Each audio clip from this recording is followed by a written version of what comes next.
Hi friends, welcome to Nellai Food Court. இன்னைக்கு நம்ம சேனல்ல டேஸ்டியான ஃபிஷ் பிரியாணி எப்படி செய்யறதுன்னு பார்க்க போறோம். ஃபிஷ் பிரியாணி செய்யறதுக்கு வஞ்சிரம் மீன், நெய் மீன் இதெல்லாம் ஏற்றதா இருக்கும். நான் இன்னைக்கு பெரிய பாறையில தான் ஃபிஷ் பிரியாணி செய்ய போறேன். முதல்ல இதுக்கு நம்ம ஃபிஷ்ஷை ஃப்ரை பண்ணி எடுத்துக்கணும். அதுக்கப்புறம் பிரியாணிக்கு தேவையான கிரேவியை ரெடி பண்ணிக்கணும். அதுக்கப்புறம் ரைஸை வடிகட்டி இதில் மிக்ஸ் பண்ணி எடுத்துக்கணும். இப்போது ஃபிஷ் ஃப்ரை பண்ணுறதுக்கு தேவையான மசாலா ரெடி பண்ணிக்கலாம். நான் இன்னைக்கு 3/4 கிலோ மீன் எடுத்திருக்கேன். அதுக்கு தேவையான அளவு மசாலா ரெடி பண்ணிக்கிறேன். 2 டீஸ்பூன் இஞ்சி பூண்டு எடுத்திருக்கேன். அதில் 1/2 டீஸ்பூன் மஞ்சள் பொடி ஆட் பண்ணிக்கோங்க. 3 டீஸ்பூன் அளவு காஷ்மீரி சில்லி பவுடர் ஆட் பண்ணியிருக்கேன். நார்மல் சில்லி பவுடர்னாலும் பிரச்சனை இல்லை. தேவையான அளவு உப்பு சேர்த்துக்கோங்க.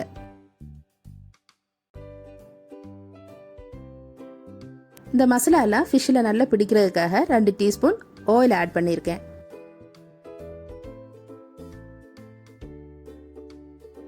அது கூடவே 1 டீஸ்பூன் லெமன் ஜூஸும் ஆட் பண்ணிக்கோங்க. இப்போ இந்த மசாலாவெல்லாம் ஒரு பேஸ்ட் மாதிரி கரைச்சி எடுத்துக்கோங்க. தேவைப்பட்டால் கொஞ்சமாக தண்ணியும் சேர்த்து இந்த பேஸ்ட் மாதிரி கரைச்சி எடுத்துக்கோங்க. இந்த மசாலாவை நம்ம எடுத்து வச்சுருக்கிற ஃபிஷ்ஷில் நல்லா தடவி எடுத்துக்கலாம். இது ஒரு 1/2 மணி நேரம் ஊற வச்சு எடுத்துக்கோங்க. 4 மீடியம் சைஸ் வெங்காயத்தை நீளவாக்கில் நறுக்கி எடுத்துக்கோங்க. 2 சின்ன தக்காளியும் அதே மாதிரி நீளவாக்கில் நறுக்கி எடுத்துக்கோங்க. 1 கப் தயிர் எடுத்துருக்கேங்க. பாஸ்மதி ரைஸ் 1/2 கிலோ ஊற வச்சு எடுத்துருக்கேன். பாஸ்மதி ரைஸை எப்போவும் ஊற வைக்கிறதுக்கு முன்னாடியே வாஷ் பண்ணி எடுத்துக்கோங்க. ஊற வச்சதுக்கப்புறம் நீங்கள் வாஷ் பண்ணிங்கன்னா அரிசி நொறுங்கி போயிடும். இப்போ நம்ம ஃபிஷ்ஷை ஃப்ரை பண்ணி எடுத்துக்கலாம். நார்மலாக ஃப்ரை பண்ணும்போது சிலவங்களுக்கு கிறிஸ்பியாக ஃப்ரை பண்ணால் பிடிக்கும். ஆனால் பிரியாணிக்கு ஃப்ரை பண்ணும்போது கிறிஸ்பியாக ஃப்ரை பண்ணக்கூடாது. 2 சைடும் ஒரு 3/4 வேகு வர்ற வரை ஃப்ரை பண்ணி எடுத்தால் போதும்.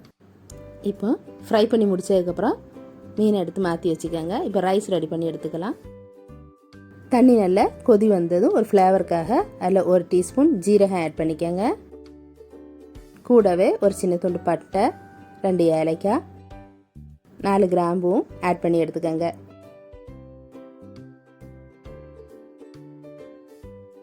இப்போ தேவையான அளவு உப்பு சேர்த்துக்கோங்க. இந்த ரைஸை நம்ம 3/4 வேகு வரும்போதே வடிகட்டி எடுத்துடலாம். ஏன்னா இந்த ரைஸை நம்ம ஃபிஷ்ஷோடு சேர்த்து தம் போட்டு எடுப்போம்.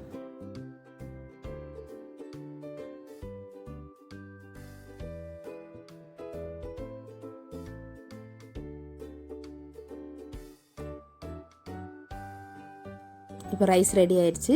இதை நம்ம வடிகட்டி எடுத்துக்கலாம்.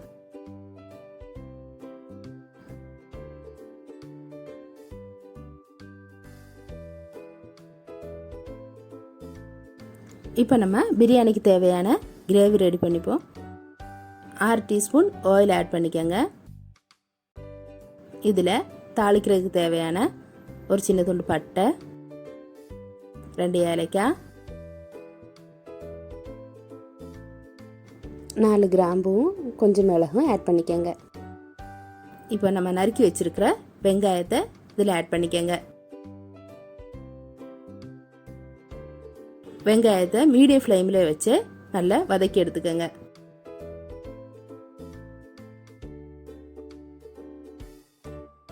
ரெண்டு கிரீன் சில்லியும் சேர்த்துருக்கேன். உங்களுக்கு காரம் கம்மியாக போதும்னா 1 கிரீன் சில்லி சேர்த்துக்கோங்க.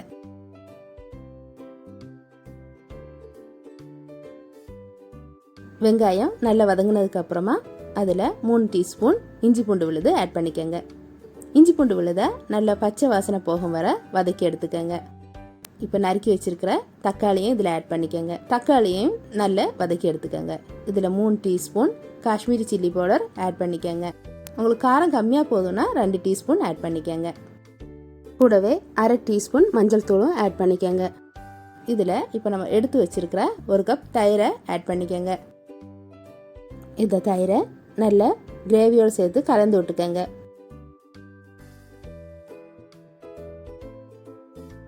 தயிரை நல்லா கலந்து விட்டதுக்கப்புறமா தேவையான அளவு உப்பு சேர்த்துக்கோங்க. நம்ம ரைஸ்லேயே உப்பு ஆட் பண்ணியிருக்கோம். அதனால் கிரேவியில் அதுக்கு தக்கன பார்த்து சேர்த்துக்கோங்க.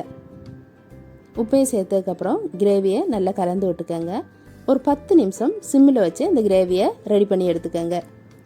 கிரேவி நல்லா ரெடி ஆனதுக்கப்புறமா நம்ம ரெடி பண்ணி வச்சுருக்கிற ஃபிஷ்ஷை இது மேலே இந்த மாதிரி அரேஞ்ச் பண்ணி எடுத்துக்கோங்க.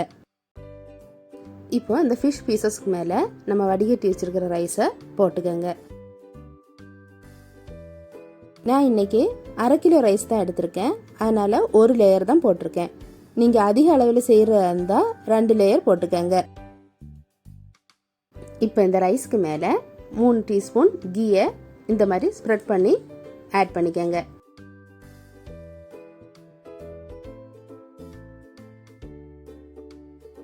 அதுக்கு மேலே நம்ம ஃபிஷ் ஃப்ரை பண்ண ஆயிலில் ஒரு 2 டீஸ்பூன் ஆயிலை இதுக்கு மேலே ஃப்ளேவருக்காக ஊற்றிக்கங்க. இது நல்ல ஒரு ஃப்ளேவர் அந்த பிரியாணிக்கு கொடுக்கும். அது மேலே நறுக்கி வச்சிருக்கிற மல்லி இலையும் தூவிக்கங்க. பிரியாணியை ஒரு அடிக்கணமான தோசைக்கல் ஏதாவது யூஸ் பண்ணி 20 நிமிஷம் தம் போட்டு எடுத்துக்கங்க.